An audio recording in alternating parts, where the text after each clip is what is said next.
What's up, boxing fans? This is TBE Boxing, back at you again. Today's topic, fixed, question mark. Referee gives Errol Spence time to put in Mouthpiece after he was hurt by Yordenis Ugas. Let's chop it up and see what it's all about. Got the money for minutes, pretty bitch, gotta show me titties. This is the life that I chose, huh? On the block with the pole, huh? This is the life that I chose, huh? On the block with the pole, huh?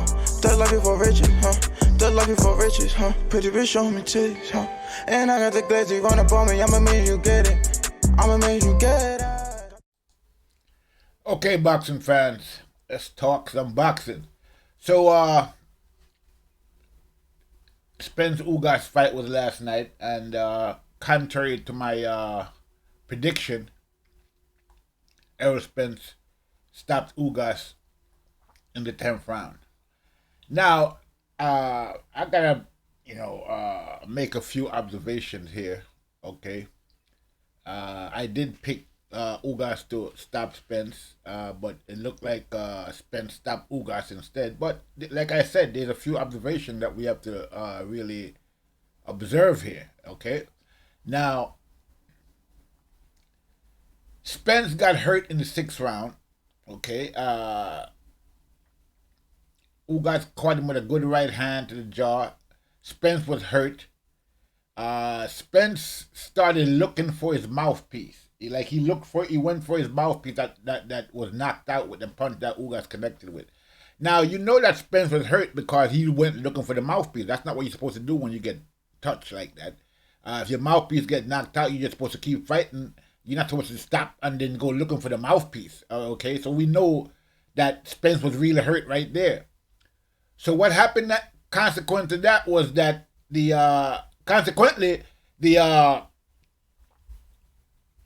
Ugas went after Spence, okay, and hit him again. Spence backed up against the ropes. The referee decides to jump in. He stops the fight right there, gives Spence about a minute to recover by, sending Ugas to the neutral corner. Then the referee walks Spence over to his corner. Have Derrick James fiddle around with the mouthpiece. Derrick James is taking his time. He puts the mouthpiece in. By that time, Spence done got like a minute to recover from being hurt by Ugas, and the rest is history. So this is what I saw in this fight.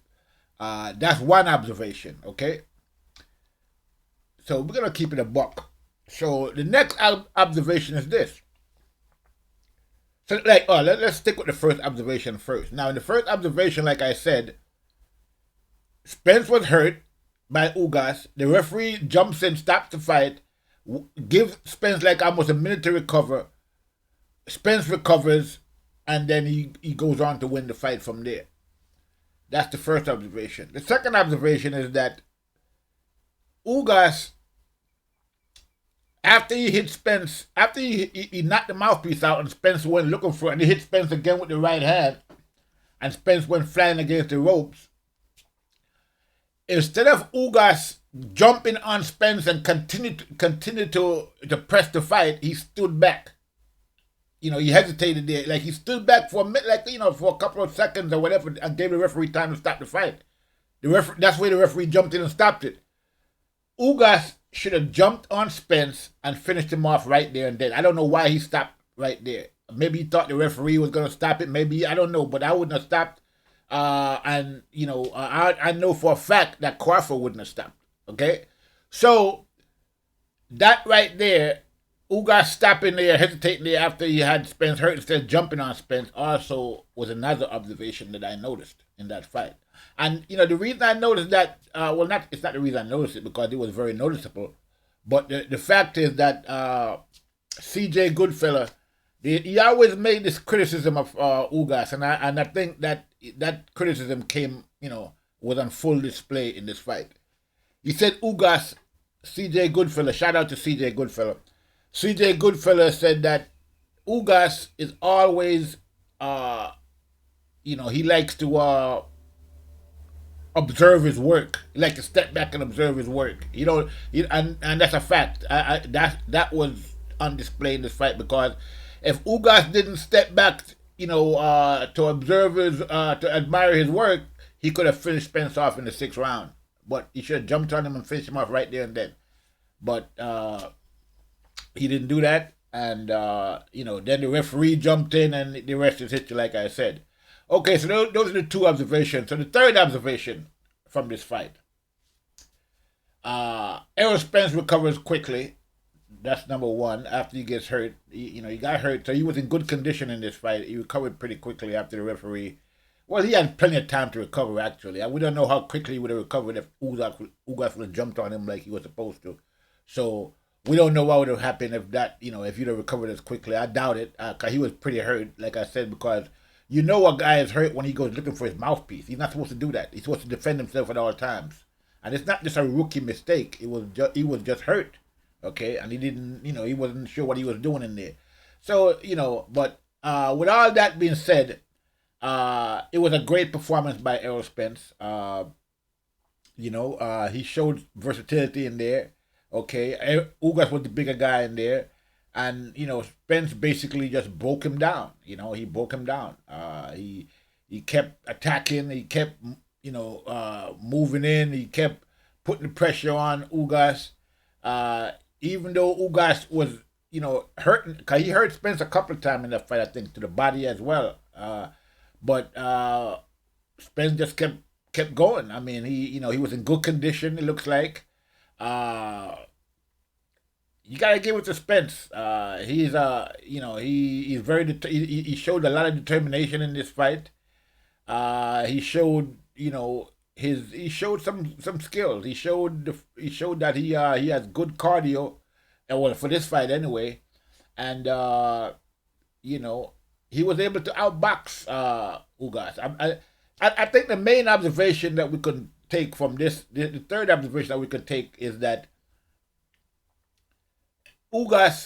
Errol Spence had another gear and Ugas didn't. Okay, Ugas didn't have any adjustments for Errol Spence. Okay, we saw what happened with the fight, because the fight was, you could say the fight was almost even up to the 6th round. But after the 6th round, when Errol Spence got hurt, he came back out in the 7th like a man on a mission. Okay, and he went after Ugas after that. He just kept coming and kept coming and kept coming, and Ugas wasn't able to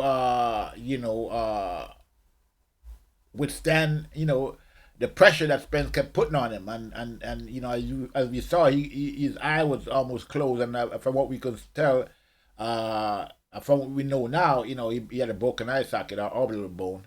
So that explains a lot in the fight, because we also saw that every time he got touched up there, he would wince, or he would like he was in great pain. But kudos to Ugas. He could have stopped the fight when he got hurt with that.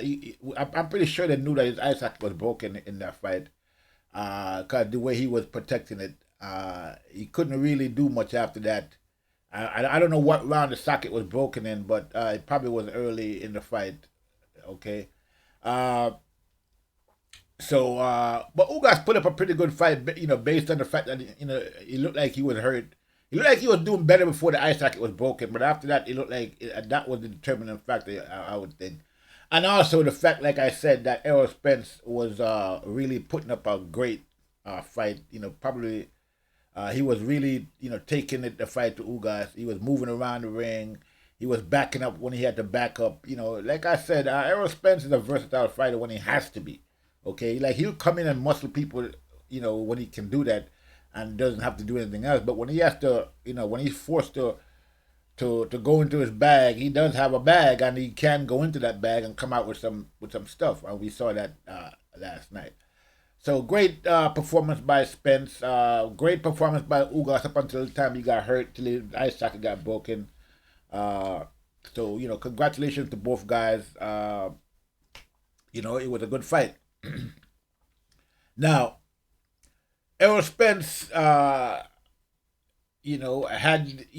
able to defeat Ugas, and after doing that, he did what everybody basically expected him to do, was pushing him to do, and has been pushing him to do for the past 4 years. He finally called out Terence Crawford. But what else could he have done after this fight? He couldn't have done anything else, okay? Because at the end of the day, we've been dragging and Errol Spence towards this fight with Terence Crawford, kicking and screaming the whole way. But at this point, it looks like Errol Spence has finally decided that he has no other choice but to fight Crawford, and he's tired of kicking and screaming and not trying not to get into the ring with Crawford. And basically, he's been kind of forced into this position that he's into now, where he's gonna have to fight Crawford next. Because who else is gonna fight? I mean, Crawford has the belt. He has to go to Crawford no matter how you slice it. Okay, probably they were hoping that Crawford would have lost the belt by now, but maybe that's what all the delaying tactics was all about. But Crawford still has the belt, and they try to put him in there with somebody else before the Errol Spence fight. But Crawford said he doesn't need any other fight. He just want to go straight to the Spence fight. So they're not going to be any shenanigans and trying to get him out of there before the fight or anything like that. He's going to be in the fight with Errol Spence if Errol Spence actually decide if they actually decide to make the fight.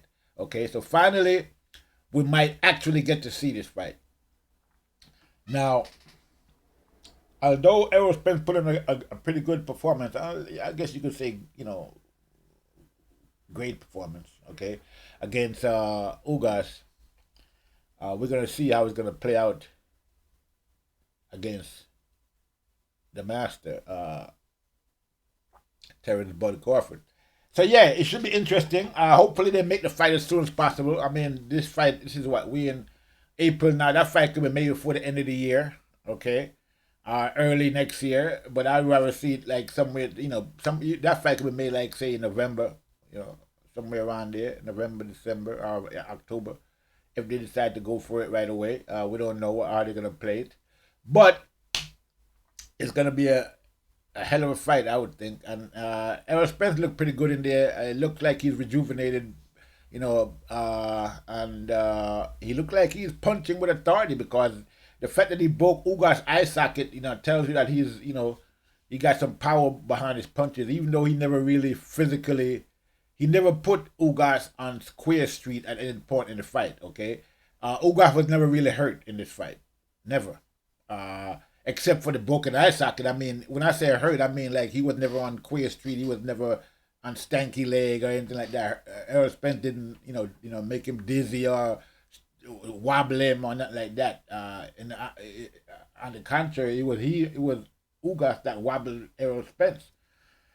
So, it's kind of weird that Errol Spence broke his eye socket, and he got Errol Spence hurt in the fight, but he couldn't put him away.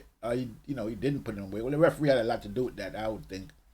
And also Ugás admiring his work, like I pointed out, because regardless of the referee, Ugás had enough time to jump on Spence before the referee intervened, and he could have stopped Spence if he had jumped on him right away, but he didn't do that and gave the referee a chance to inject himself into the fight. Okay? And that's what the referee did, and the rest is history. So, hopefully, this fight with Terence Crawford, if it's if Errol Spence is actually meant to call out, is not just saying that in the heat of the moment, in all the excitement, maybe he might go home and and think about it and decide that in the cold, hard light of day, he might change his mind. You know what I mean? But we don't, or somebody else might try to do something. But he said it what he wanted. He said it, so I'm going to take him at his word that he actually wants the fight, and that's the fight he wants next. And so we're going to see, how it's going to play out. But great performance against Ugás by Errol. I gotta give it to him on that one. He did a great job in there. Even though he got hurt, he was still able to recover and finish the fight. And actually, he fought better after he was hurt. Maybe that put his fear of God in him or something. I don't know what happened, but after he got hurt, he seemed to got better. He started, which is what you're supposed to do. So you got to give him credit for that. I mean, he really stepped up the game, stepped up the pressure, stepped up the pace against Ugás after he got hurt in the 6th round. And, you would think that wouldn't be the case, but that's exactly what happened. He was able to, go to another gear and separate himself from Ugás from the 6th round onwards, okay? So, yeah, great performance by Errol Spence in this fight. You got to give it to the guy.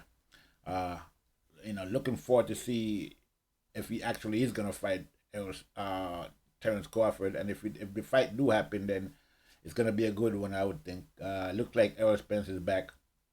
So yeah, we're gonna leave it there for now. Great fight. Congratulations to both guys. Put on a great performance. Looking forward for the next one. This is TBE saying, make sure you like and subscribe to the channel.